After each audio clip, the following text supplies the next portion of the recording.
Saudaraku yang dikasihi Tuhan, selamat pagi berkah dalam ojo lali bahagia. Sudahkah kita memberi senyum hari ini Rabu 5 April 2023, Rabu dalam pekan suci.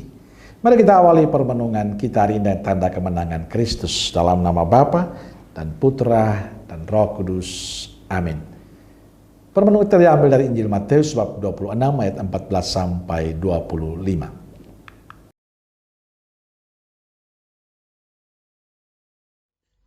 Kemudian pergilah seorang dari ke-12 murid itu yang bernama Yudas Iskariot kepada imam-imam kepala. Ia berkata, "Apa yang hendak kamu berikan kepadaku, supaya aku menyerahkan dia kepada kamu?" Mereka membayar 30 uang perak kepadanya. Dan mulai saat itu, ia mencari kesempatan yang baik untuk menyerahkan Yesus. Pada hari pertama dari hari raya roti tidak beragi, datanglah murid-murid Yesus kepadanya dan berkata, "Di mana engkau kehendaki kami mempersiapkan perjamuan Paskah bagimu?" Jawab Yesus, "Pergilah ke kota kepada si Anu, dan katakan kepadanya, pesan guru, waktuku hampir tiba. Di dalam rumahmu lah aku mau merayakan Paskah bersama-sama dengan murid-muridku." Lalu murid-muridnya melakukan seperti yang ditugaskan Yesus kepada mereka dan mempersiapkan Paskah. Setelah hari malam, Yesus duduk makan bersama-sama dengan ke-12 murid itu. Dan ketika mereka sedang makan, ia berkata, "Aku berkata kepadamu, sesungguhnya seorang di antara kamu akan menyerahkan aku." Dan dengan hati yang sangat sedih, berkatalah mereka seorang demi seorang kepadanya, "Bukan aku ya Tuhan." Ia menjawab, "Dia yang bersama-sama dengan aku mencelupkan tangannya ke dalam pinggan ini, dialah yang akan menyerahkan aku. Anak manusia memang akan pergi sesuai dengan yang ada tertulis tentang dia. Akan tetapi celakalah orang yang olehnya anak manusia itu diserahkan. Adalah lebih baik bagi orang itu sekiranya ia tidak dilahirkan." Yudas yang hendak menyerahkan dia itu menjawab, katanya, "Bukan aku ya Rabi." Kata Yesus kepadanya, "Engkau telah mengatakannya."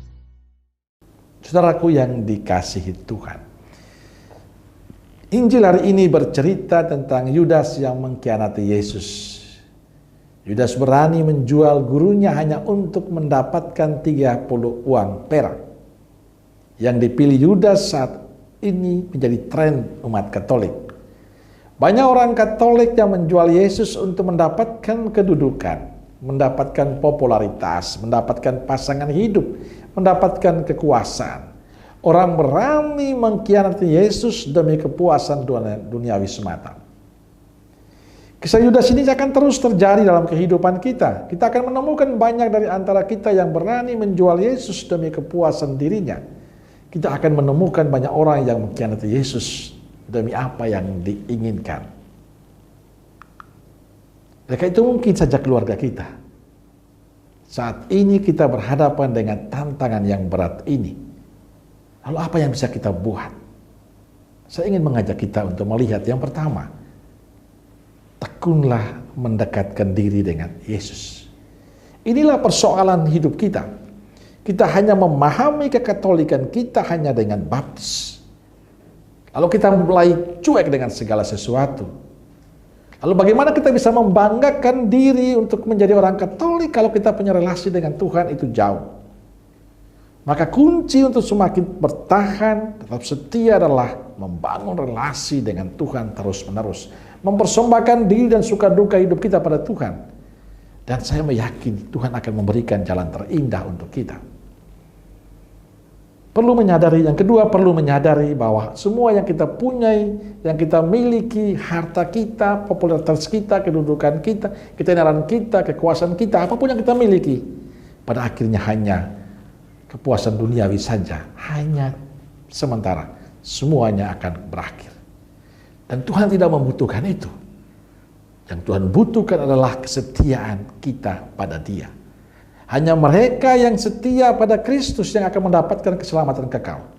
Maka kalau kita ingin selamat, kita ingin mendapatkan sukacita, kebahagiaan kekal di surga, tidak ada pilihan lain selain terus setia mencintai Yesus sampai akhir hidup. Orang yang setia sudah mendapatkan tempat yang penuh sukacita di surga nanti. Maka marilah setia terhadap Yesus sampai akhir hidup. Amin. Semoga Allah yang Maha Kasih memberkati saudaraku sekalian, Bapa, Putra, dan Roh Kudus. Amin. Keluarga Kudus Nazaret, doakanlah kami. Amin. Berkah dalam.